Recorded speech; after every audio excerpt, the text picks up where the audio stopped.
Previously, we talked about supply chain disruptions. And more specifically, if we see the last 22 years, last 2 decades, we see the severity, the impact, and the frequency of supply chain disruptions are happening more and more and becoming stronger from the demand to supply side. So what does it mean specifically for you as a supply chain executive? This means your attention or the main activities that you had from efficiency is changing towards efficiency plus agility plus sustainability plus resiliency. So if you see sometime, what I see and what I receive feedback from some of your colleagues is that we feel chasing 2 or 3 rabbits in different directions, or we are stretched in different directions, and we have to make it happen. So the main point here is to orchestrate the supply chain function. So to make it very simple, we have main 5 functions in supply chain: plan, source, make, deliver, and return. Some businesses they don't have, some they have. So more and more talking about sustainability, we have the return more and more coming up on the agenda of executives. So the main thing is that you're there to orchestrate among these 5 functions. I'm Amin Kawali, and I've been active in the field of supply chain for the last 20 years in different capacities. I'm a lecturer at Swiss Federal Institute of Technology in Lausanne, where I received my PhD from. I'm in the board of supply chain, a startup, and also I've been an executive in a consumer good company, which was a multinational. So I've been in this environment for the last 2 decades, and I've observed many different cases and examples, both as a consultant, practitioner, and as an academic.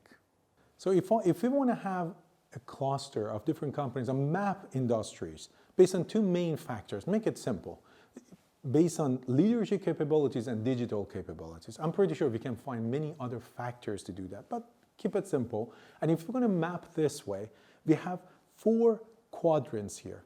There are beginners, there are fashionistas, there are more fan of adding technologies, but they lack direction. Or some other conservatives like insurance companies, utilities, that they're more on the leadership side. They know how to make the bottom line. They know how to lead the projects and get there, but they have lack of digital skills there. Or the leaders there, digital masters, companies like Adidas, Tesla, to name a few. They are there. What distinguishes leaders from the laggers? What leaders do different than laggers they don't? So if we want to answer this question, we can basically, in a simple way, say that the leaders, they anticipate change. The leaders respond to change. They don't react. So to see that, basically, they do prediction. The term prediction comes from the point that you're in the present moment, and for the future, you consider some elements that are going to come in the business or on the activities that you do. Some in the past, if we're going to see that, in the past, some use some non-scientific, I'm talking about our ancestors. If you go back, our ancestors used like non-scientific approach, probably astrologies, numerology, or symbols and so on. I don't have anything against them. But my expertise is not about this area. My expertise is on the part that using the data in a scientific way and having a data-driven prediction for the future. So what these leaders do differently is that they use predictive analytics. Their supply chains are proactive, not reactive. Forward-looking, they consider what's happening in the now, and based on the real-time analysis. And it's not just real-time analysis, it's real-time decision-making. Example, Amazon. You can see Amazon Go, for example, of one of the cases. But majority of the companies on the other side, on the lagger side, they look on the past. They look on their historical data. They look and see what happened before. And while they're there, things are happening on the other side in the future or in the now.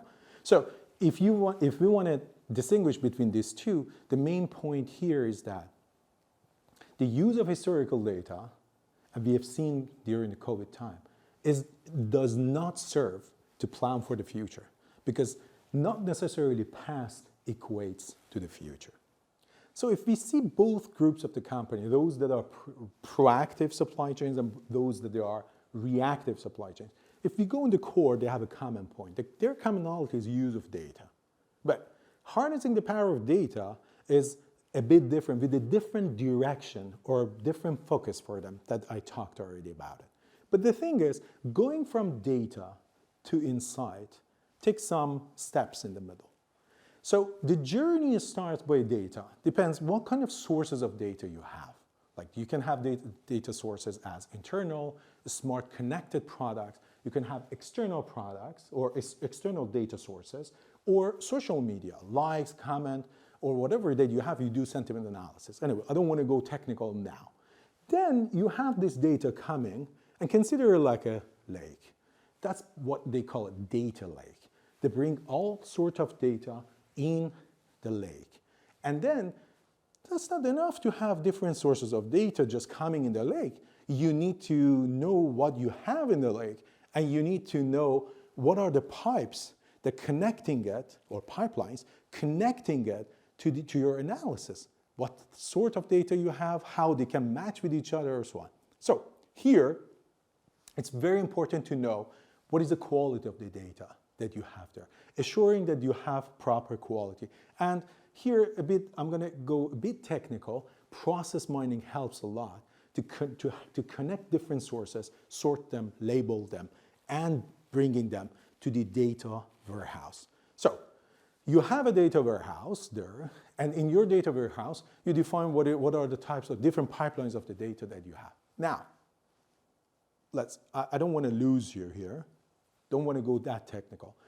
This part that I'm going to talk is about analytics. This is the main part in any business school like business analytics program, or any engineering school, they talk about this, about analytics, different types of analytics. But the first 2 or 3 steps are the main part that nobody talks, or very limited people that talk about it. So this is very important. This is the raw material, if you want to talk it in the supply chain language, the raw material for our analytics part. So here is the main part that distinguishes the great supply chains, and distinguishes between the proactive supply chains and reactive supply chains. The reactive supply chains, they use descriptive analysis. What does it mean? They ask this question, what happened? They use reports, they use alerts, they use maps, and they ask another point, like this diagnostic, they go analysis. They ask like, why it happened? Okay, so the first question was what happened, then why it happened. So they go for a root cause analysis and the statistical analysis. Anything, if I want to wrap it up, it's just historical data looking backward.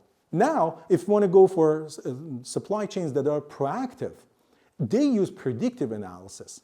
What will happen? You see the main point? They want to respond to change. They want to sense what is happening and prepare themselves. So the other point is they use, on the technical point, forecasting. They use machine learning, for example. And they go for another stage, which is like using optimization, simulation, to ask what-if scenarios. They consider 2 or 3 other alternatives for the solution that already they have. And this is basically, if you want to link it to the strategic level, they use scenario analysis. They ask a lot of what-ifs. So all of that we said, we go for visualization. We can do the visualization earliest stage and see what is happening and so on. This is what Power BI does, or this is any BI program basically does, business intelligence program. But here, you are in a stage that you visualize the performance measurement, real-time monitoring, and so on. So that's the journey that we have in a nutshell, from going from a very early data source to the end, which is visualizing it, using different kind of analytics.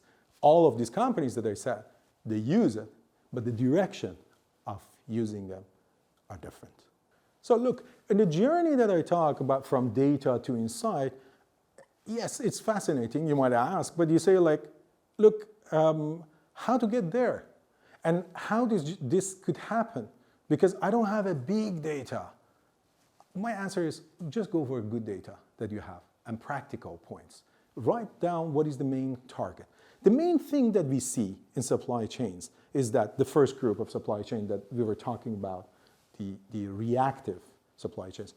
I'm not against historical data, but in the first group of supply chain, what we see, there are siloed activities. For example, they do the plan, there is a big delta and gap with the financial plan.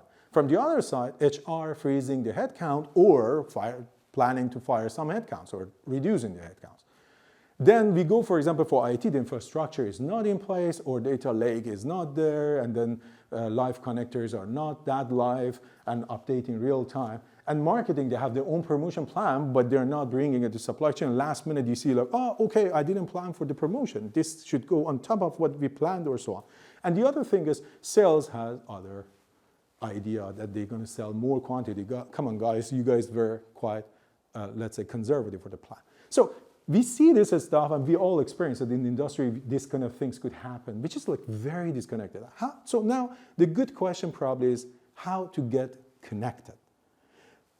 The other approach of the work that mainly the proactive supply chains they do is in a connected planning, connected supply chain planning approach, which is supply chain plan is aligned with the financial plan, and HR, IT, marketing, and sales, they're orchestrating around one plan. That basically they have different voices for the main element that is in the middle. You might ask, hey, I want to get connected. I want to have the connected planning scheme. But then how can I get there? Look, I want to bring a metaphor of a mountain with some stops there. So here we have many models, supply chain, maturity model. We can use any of them that helps you as a checklist to assess where you are. That's an awareness that where you are and where you're heading to. So now we know where you're heading to, or your goal is to get connected. But then there are steps there. Out there, I've seen there are like 4 steps, 5, 7, doesn't matter. The main point that is the main essence, if I want to distill it and make it very simple, are these steps. Number 1, there are reactive, let's say, stages in the planning. There are limited visibility, reactive to market, demand, and so on. Oh, this market needs this one, let's plan, let's decrease, let's go increase, and so on. Firefighting mode. And I'm pretty sure majority of you already experienced that. The second stage is being like anticipating. It's a good stage. There are improvements in previous stage, but it's still limited.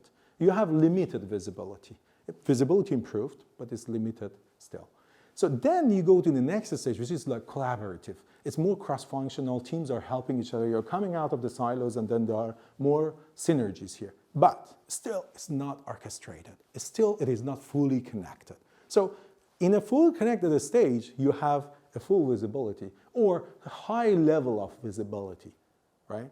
And then you can sense processes are standardized. You sense and you shape the demand. And it's not just you. The algorithms are there, data is there, and analytics are helping you to make that happen. I talked about the plan, but plan has different horizons in supply chain. So if we are now and we want to go get connected, there are steps there for any type of plan that we do. Short-term, mid-term, and long-term. Basically, if you see let's say pyramid for the problems that supply chain could face, we can turn them to operational, tactical, and strategic. So on the short term, for some companies probably it's like 3 to 4 weeks, for some other companies 12 weeks. So let's not be very picky, because for pharmaceuticals, that might be shorter. For consumer goods that I was, mainly could reach to 3 months. So this is the operational part. And this is the main part that, if I want to really be honest, it is the main mess happens there. Like, you have a lot of firefighting. And then you do the plan for the next 18 months. And that's the midterm planning. So still, some other companies, there are like 12 months probably or so. So consider this one as a kind of range that you do for your midterm planning, from 3 to 18 months. And then we go to the next stage, which is a strategic or long-term planning, 2 to 5 years. That part basically secures and shows that what you're planning and what you reserve, how you reserve capacity with your suppliers, because they need to know there's a business continuity, otherwise they switch it. Carlos earlier in video 1 talked about this matter, that cars, there were like many cars, they ran out of the chips, while Toyota, for example, had some reserves. And if you're going to see about long-term planning, they didn't reserve enough capacities. And when there are like some other high-tech companies like cell phone, they are asking for, or the demand during COVID time, they requested more for the high-end, let's say, microchips. So definitely the capacity booking changed, and car companies were behind all. Not all of them, Toyota was exception, by keeping some inventory. Anyway, back to the horizon that I was talking, you see we have 3 parts mainly there: short-term, mid-term, long-term. So now, if I want to connect, how we can orchestrate, how we can get connected for the whole parts. At the very beginning, if you remember, there were 5 functions in supply chain: plan, source, make, deliver, and return. And from the other side, I'm talking about the horizon: short-term, mid-term, and long-term. How we can orchestrate all of them? Look, at the lower, let's say in a very high level, long-term plan goes mainly with the supply chain network planning. This is what we hear a lot about: reshoring, friendshoring, changing the, or merger and acquisition happens, and the companies are changing it. So here, their network, the very recent news that you hear is about Apple, for example, moving generally from China, coming to India. Anyway, this is a long-term change, and the whole supply chain network needs to be redesigned, and they ensure that there's no disruption on the chain. So now, this is in the higher level. Then we go to the mid-term planning level. This is the part that master planning is there. This is the part that we talk about demand planning. And then when we go to the short term, it's not like we don't do the demand planning. We are basically fulfilling the demand. We manage the distribution and transportation, for example, plan. We go for production plan and ensuring that there are enough sequences on schedule is aligned with the plan. And on the source part, we talk about material requirement planning. So material requirement planning is exactly the part that Carlos was talking, and the cases that we were mentioning in the first video, that we receive many disruptions, supply disruptions there. And that's the part that forces us to go from the available products to more like chef type of products and producing things. Cases like Tesla, cases like BMW that Carlos shared, already mentioning and linked to this part. And material requirement planning is the base for ERP and many other systems that are built to serve this connected ecosystem. So you might ask, like, okay, I want to get connected. It sounds great to me. I want to be proactive with my supply chain, but it needs a lot of data. So the short answer is you need good data. If we're going to go for the data part, you need to get your master data clean, in good condition, and sustain it. So as an old saying goes, garbage in, garbage out. Without having the master data clean, we cannot go for predictive analysis. Some of you might ask, like, everything will change, so why should I bother to plan? So let me highlight and distinguish these 2 terms, plan and planning. Plan is a snapshot of something that is happened or going to happen. Planning is an activity. Planning is a pursuit for improving the system. Based on any disruption along the path that things are happening, you're just having it based on the plan that you have. So plan is useless, but planning is a very, very useful activity. So we receive this question mainly from marketing and sales people, that the forecast is always wrong, and why you guys in supply chain bother to have a sales forecast. Look, the answer is the difference between 60% sales forecast accuracy to 70% or 75%, the delta is 10 to 15%. Probably negligible for our colleagues in marketing and sales, but we know in supply chain that it has a huge impact on the bottom line, on the profitability, decrease of obsolescence, and on better way of managing inventory. So the key enablers for connected supply chain plannings are 3 main points: people, process, and technology. By people, I mean well-versed people who are business analytics educated, and they can run these types of analytics.